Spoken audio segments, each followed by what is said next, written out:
করলেন। স্নান সারার পর এইবার হরিদাস চললেন। যেতে যেতে হরিদাস চিন্তা করছে, কি অপরূপ দেখতে, ধাপের পর ধাপ সাজানো আছে। হরিদাস মনে মনে করছে, আমার মনে হয় এই উপর পথে কোন দেবতা বিরাজ করে। তাই হরিদাস দেখতে দেখতে গেলেন কোথায়?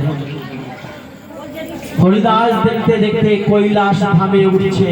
কৈলাস পর্বতে ওঠার জন্য ধাপের পর ধাপ ভেঙে ভেঙে উঠছে। উঠতে উঠতে হঠাৎ পাহাড়ের উপর থেকে ছোট্ট হরিদাস গড়িয়ে পড়লেন ওই গঙ্গা। গঙ্গা শরীরে যখন হরিদাস পড়ে গেলেন, ওই জলের ঢেউ হাবুডুবু খেতে খেতে হরিদাস বালতির জ্ঞান ছোট্ট হরিদাস জলের ঢেউয়ে ভাসতে ভাসতে চলেছে।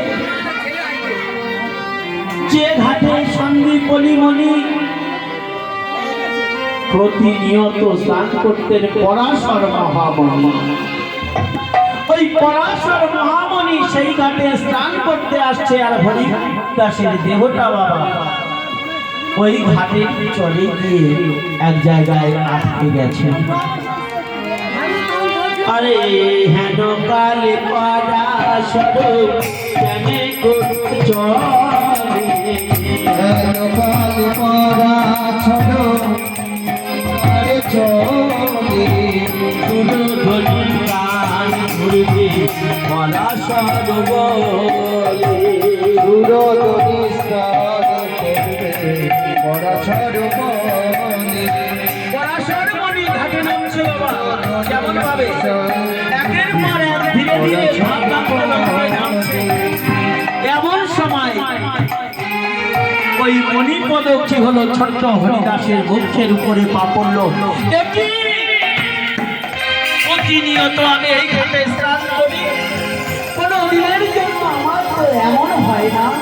আজ কেন আমার সর্বশরীর এত শিহরণ দিবে উঠল, আজ কেন আমার শরীরে এত কম্পমান দিবে।